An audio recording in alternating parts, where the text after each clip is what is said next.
Welcome to you all, dear guests, dear organizing committee, dear local organizers, maybe even some students from Saarland University and some members of our faculty.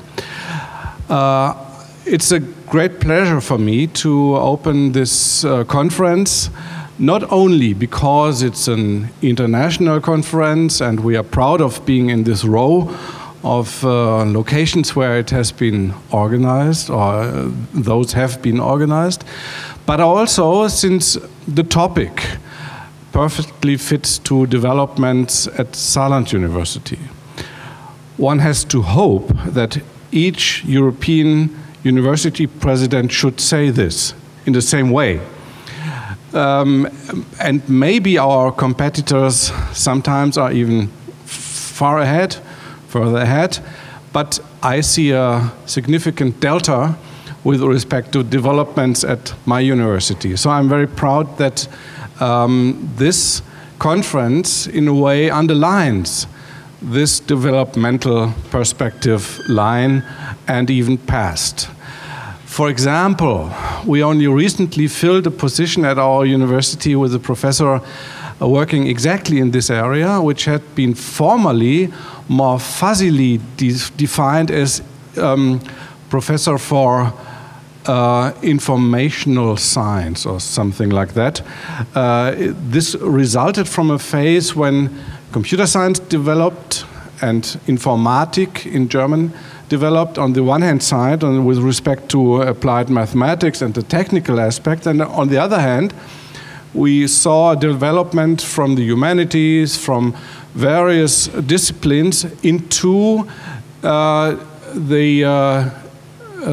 insight that the management of information, the exchange of information, utilization of information, generation of information has to be considered as a topic for science. So we now precisely replaced this professor, or refilled this professorship with a colleague, Professor Weinberger, who is exactly in the area of technology-enhanced learning and also information management by this. The development at the university is not only to be described by filling a position, but also by developing programs and a self-understanding. And Jörg Siegmann indicated that at Saarland University, in a way, the development into utilization or utilizing technology in presence events like lectures, seminars, etc., as at the same time in remote teaching, blended learning, etc., is a development which is after a while for us self-evident. So a lot of colleagues consider the potential to use technology for enhancing learning, teaching and learning situations, consider this as a challenge, and they work on it. There is the work on it with respect to applying possibilities which are present on the one hand side, but on the other hand, developing new models of enhanced learning. And this is, I think, a coincidence which is of value for a university, not only in the area of programs which are established, but also with respect to new programs, new addressees of programs, continued learning, for example, people who are unable to attend full-time lectures, full-time programs. But on the other hand, also for those entering this phase of their life by helping them to decide what they should study. We've, for example, established a program which is called Study Finder 6 years ago. And Study Finder helps our young students to decide what to study, insofar as they get feedback with respect to their expectations and even correcting wrong expectations combined with selections of programs they are interested in. This program, I think, is highly sophisticated. So far, I think about 70 of our programs are introduced in this, and we are on the way of also incorporating all the others which are offered. This is just one example how we can improve the fit between the personal interests and what we can offer as the institution of higher education by using and utilizing technology. Computer science at this university plays an important role. Those of you familiar with what we call Excellence Initiative may know that we have been very successful in this initiative with respect to our computer science faculty and department. But this must not be considered as a standalone area. This is highly interlinked with other areas within this university. Other areas like, for example, law and economy. And these two topics are the topics which are usually taught in these rooms here. So we consider computer science as a tool, but at the same time also as a topic for research from the perspective of law and economy. Consider how our economy has changed since computers became dominating our life. And also consider recent discussions about computer science as a topic for legal aspects like open access, like the intellectual property rights topics, etc. So all these areas are, from the point of view of the strategy of this university, covered as with respect to research, but also with respect to programs being taught at this university. Saarland University is a young university compared with others in Germany. We have been founded in 1948 as a French institution, in fact, because at that time Saarland was under French administration. And this French genes still are in a way visible at the university. You may have realized that at the entrance you not only see Universität des Saarlandes, but also L'Université de la Sarre. This, in a way, is should indicate that we feel ourselves as a European university. And a couple of days ago, I learned the reinterpretation of Saarland being at the border of Germany. That's correct. I informed you this morning, we are not just at the border of Germany, but we are in the center of Europe. At least of that part of Europe, some even call the old Europe, although this is slightly slippery to go into these topics. This European orientation also has an impact on our students. We have 18% international students.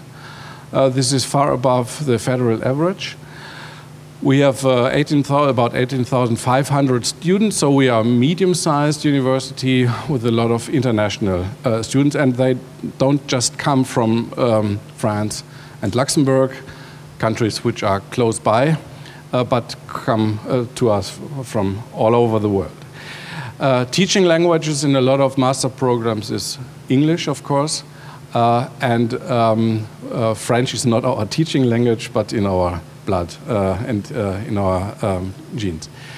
The development of the university as the only university in the state of Saarland, the only university even having the name of the location in its name, indicates that there is a high amount of attention with respect to what do we do in order to develop this area, this region.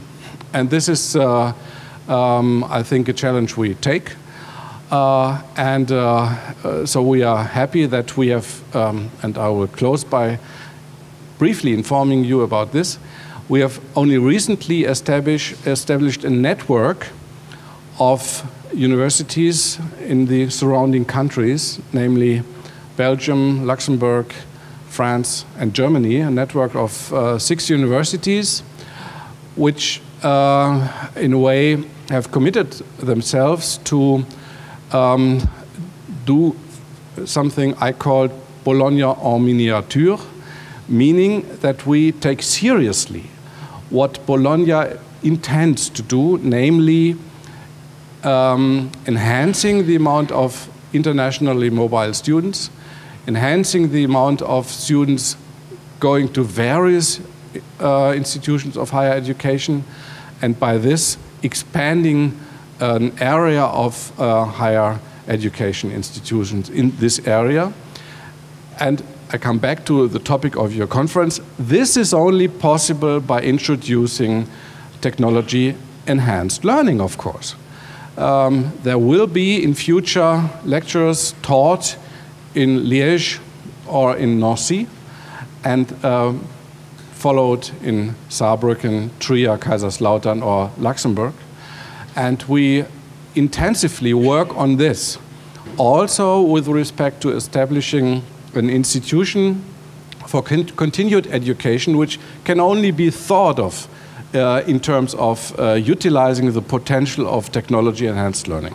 So from my point of view, I hope having made clear that your topic is not an arbitrary one. And I'm not standing here out of, being in a way a polite president and saying hello to a conference on whatever topic. But it's a topic we are highly engaged in, and I'm happy that this additionally is underlined by you having decided to have this conference at this location. And leaving now does not at all mean having no interest in the topic. Thank you very much.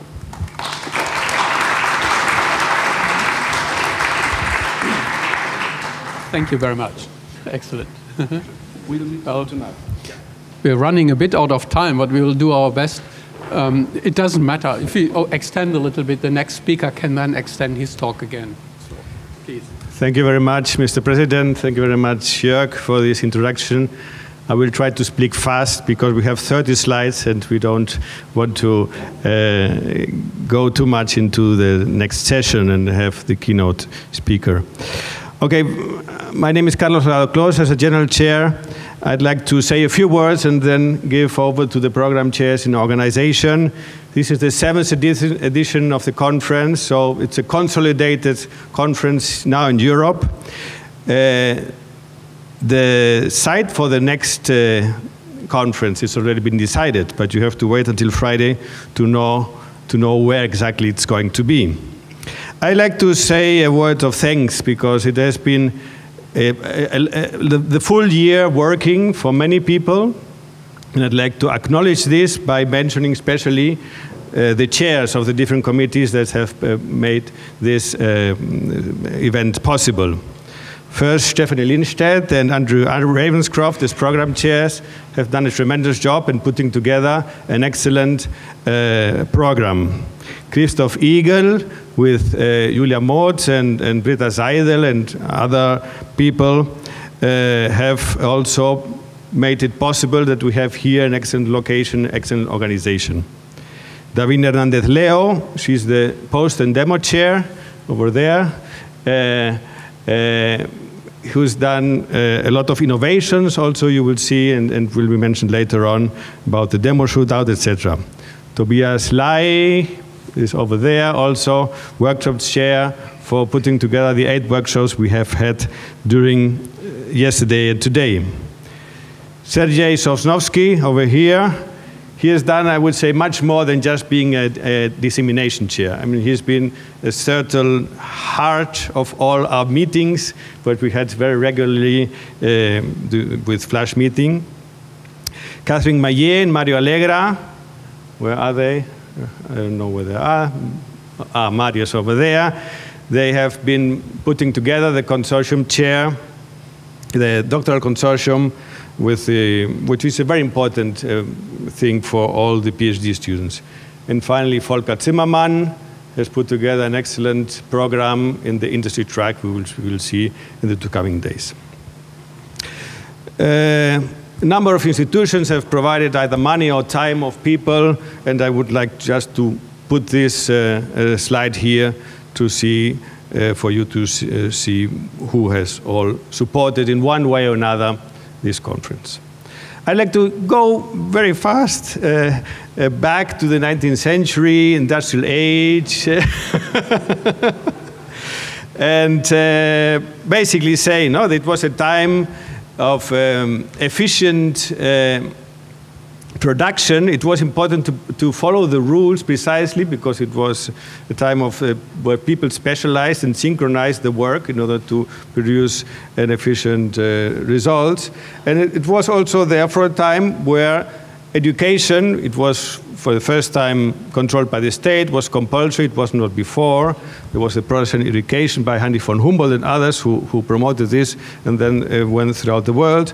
And this has promoted a way of learning 200 years ago, where we had also some tools, where we had several skills to show, ethics, duty, discipline, efficiency through division of students by age, ideas into subjects, school days into periods, and we had also some tools. I don't know whether you know that the blackboard we have here is exactly 200 years old also, so it's 19th century.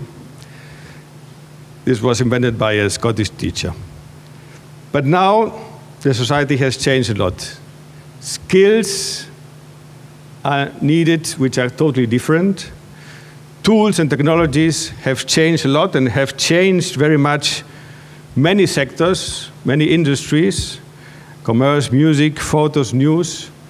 And I would say that this year, 2012, is the year in which a very profound change has occurred due to internet technologies also in education, with these MOOCs, massive open online courses, with analytics, with engagement tools like gamification and social tools, are completely changing now the shape of education.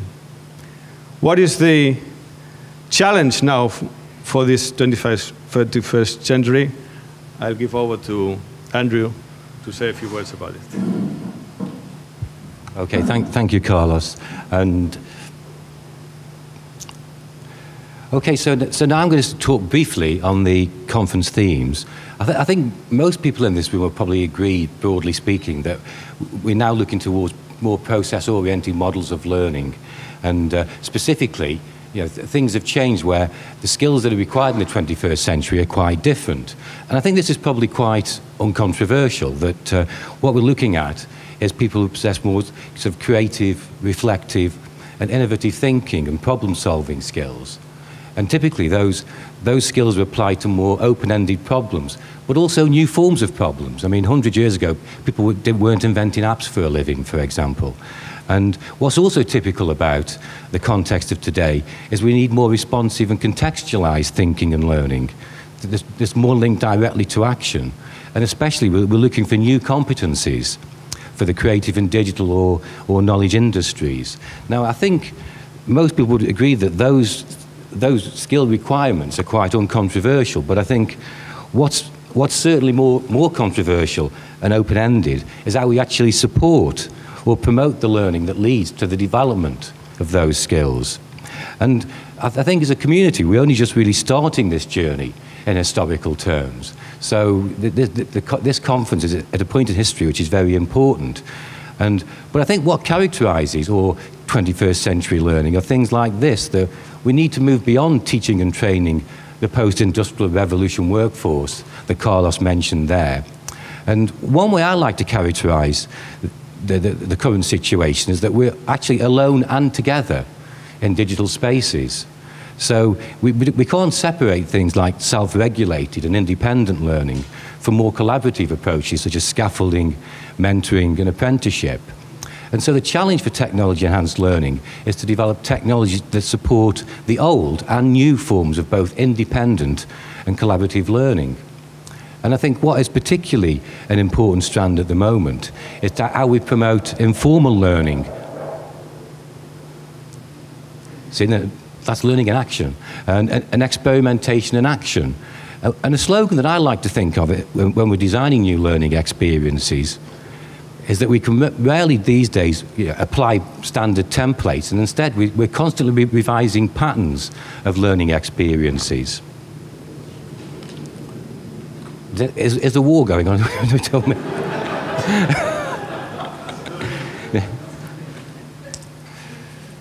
Nobody told me. So what does this mean in terms of 21st century technologies? Now, it's clear, and what I'm not trying to say in this slide, it's clear that technology significantly shapes and changes what we do and the way we think and learn. And it's clear that technology has a central role. But I think where we are now as a community is we're hopefully moving beyond a sort of naive technological determinism, where we think one paradigm will solve all problems, whether it be mobile learning, semantic technologies, personal technologies, etc. And one way I like to look at things is that we should be moving on from designing tools to instead conceptualizing digital ecosystems involving tool use within new knowledge practices. So within this scheme, the technologies themselves are less important than the hopefully transformative practices that they mediate. And one way I like to look at this, and this might be slightly controversial, is that we should view learning technology as a component of a broader learning psychology. And of course, one of the key challenges in looking at learning technologies in this way, and this is big now, I mean, Tim Berners-Lee and sort of everybody else is talking about how we need to promote greater criticality and deep learning. Now, of course, that's not a new ambition, but I think we've got to be honest and think up till now, few of us have been able to address it properly. And I think sort of one of the aims of a conference like this is to rethink how we can address these old challenges and promote things like greater criticality and deep learning sort of in the contemporary learning landscape. So what I'm going to do now is to hand over to Stephanie, who's going to hopefully map some of these themes to the specifics of the conference program. Hello, also from my side. So now you've heard a lot about the things which we thought could be the theme of this conference and which we put into the call for papers. And so this is what you made out of it. So these are the text. This is the tech cloud of all the papers which were accepted. Basically, these are all the keywords from all the papers which were accepted. And so I now looked a little bit into this and trying to think about which kind of the things which you just heard Andrew talking about actually were picked up. So yeah, there's talk about skills, new skills, specific,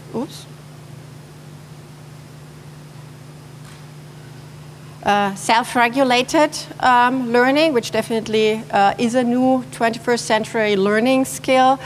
21st century digital competencies is also an emerging theme, where it's already much bigger because we've been talking about competencies for a much longer time, and other topics which recently have popped up much more is visualization, pattern identification, and games. So yes, there's an overlap with the things which we thought would be interesting to discuss at this conference. And I think these are the things which have not really grown into these really big blobs yet, but maybe over time they will do so. So now I would like to give you a little bit statistics about your work within EC-TEL. So we had 118 submissions, of which we accepted 22% full papers, 12% short papers, and 13% posters, and 14% demos.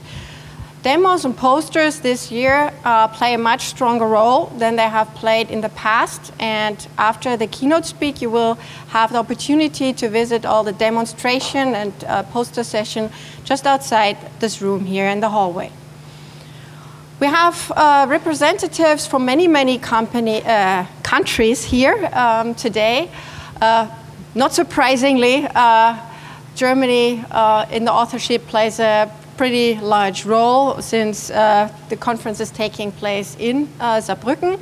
But we also have constituents from Spain, France, Switzerland, the UK, Austria, and the US, which play a pretty large role. And we have, of course, a lot of other countries here presented as well.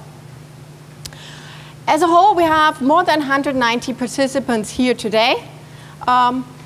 So this slide before, these were the authors, and now these are the people, you who are sitting here, also coming from many, many countries from everywhere. We have been able to bring together 5 really exciting keynote speakers, one of which you will hear in a very, very short time. Marilou Maher. Notice, please, her name is not Mahler as written in the program. This is a very German mistake. So my apologies. So she's from the University of Maryland and will shortly talk about creativity and technology-enhanced learning.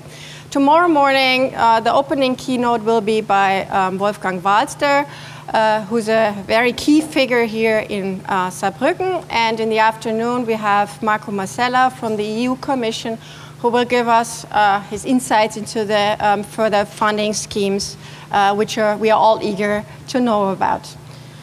On Friday, we have 2 more keynote speakers. The opening keynote will be by Richard Noss, who's already with us today from the University of London, and Rumin Shen from Shanghai University will be the closing keynote. So today, a new thing is happening, the Poster and Demo exhibition. We hope for a very interactive, lots of hands-on trying out of the demos, of discussing with the authors of the posters. So this is in order for you to really familiarize yourself with the demonstrations which the people have put together. And on Thursday, you then have the opportunity to go out to the TEL demo shootout, where everybody who is presenting a demo here at the conference has the opportunity to spend 2.5 minutes to demo his or her demonstration. So this will be a very, very interactive session, very hectic. It's organized by Davinia and Volker Zimmermann. So I'm sure this will be an exciting happening. All the demos of the existing, all the videos of the existing demonstrations are already online available, so if you want to look at them. And of course, as every year, we have Best Paper Awards here at EC-TEL. These will be awarded by Catherine Maillet as president of EA-TEL at the conference dinner on Thursday evening. So make sure you're there, because maybe you or one of your students gets a best paper. With that, I would like to hand over again to the local organizers to say a little bit about the social events. I just would like to add that they have been able to really bring together the modern aspects, such as technology-enhanced learning, together with the old. So I think this is something which the lovely city of Saarbrücken has actually managed to do really well, to combine modernity and the past. And so this may be distinguished also from the locations which we have visited in the last years, which Palermo and Barcelona really being these very cultural cities. So here's a very different view on this now, and with this I would like to hand over and for the social events. Well, thanks a lot. That basically finishes this presentation. Don't worry, you get the quarter of an hour extra in the end, okay? So today we have a reception with the Prime Minister of the Saarland. This shows you something of the importance the Saarland really, it was not just lip service, the President told us in the beginning, the importance the local government really plays on e-learning technology, particularly because of this Verbund, this organization called eCampus of different universities, where e-learning will play the central role. They will have one learning platform, they will use the same learning management tools and so on, to make it really a uniform university for all the region. For example, we have a coalition government right now. And when they agreed, you see, they have to sign a paper of agreement that this is the coalition, and they agree on certain points. And one of the points was there to establish e-learning and e-learning technology within this country and make it one of the foremost counties in Germany for this kind of technology. And I'm really glad that we could make it. And that she's a very nice lady. In fact, she went to school with Christoph Igel, and she's very uncomplicated and very nice. Anyway, so that's the reception there. Then we have a party organized by IMC, the EMC, the company, later on. And then there's a conference dinner on Thursday in the Schloss Hallberg. That you can see this over there. It's very nice and old. And they're well known for their good cuisine. Okay. So that's it for the opening session. Sorry, yes, we have some more technical things. Sergey. Thank you. Just a couple important points about today's social events. First of all, so the buses will wait for us in front of the main building at 18:15, at 6:15, and at 6:30 we will leave. So please be there on time. And please do not forget to bring your invitations, which were handed to you in envelopes like this. Then, right, for the party, which is organized by our friends from IMC, also please do not forget to bring these documents, right? I mean, so there are some drinking vouchers and the entry ticket. Another thing is to make your life a little bit easier during these days, I'm happy to tell you that your conference badge is actually a ticket for the whole week for all the public transportation in Saarbrücken. So this little orange S here tells about that. So if you need to take a bus or a tram, you can use it. There, I think, is a couple of more slides left. So this is a conference on technology enhanced learning, and I think it's only fitting that we enhanced it with a lot of technology. So we have several apps that can help you to use the conference a little bit easier. First of all, it's EC-TEL app developed by the I Know Center, which is led by Stephanie.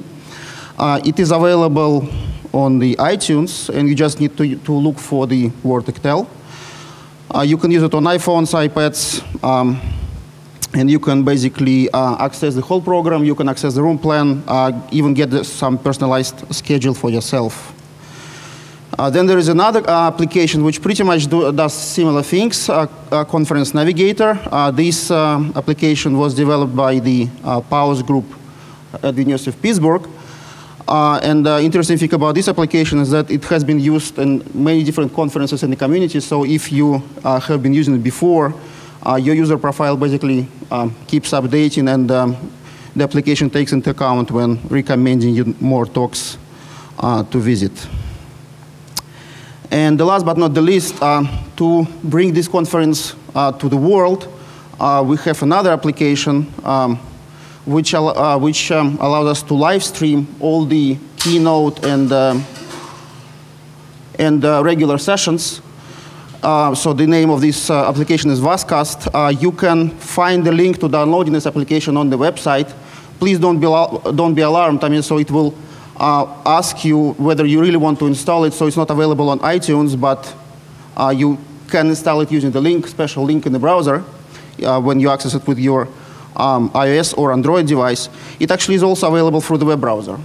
An interesting thing is that this application is already integrated with Conference Navigator, so all the talks will be also available through Conference Navigator. We also collected the consent forms at the registration desk, so if some of the presenters didn't want to be filmed, broadcasted, then of course we will not do this for this talk. And the final thing is that we maintain some presence on the social media, so we have a Twitter account, we have a Twitter tag, so please use it if you're going to tweet about this conference. And for photographers, and if you want to upload your slides to the SlideShare, also there are tags for you to use. And that's it. Thank you.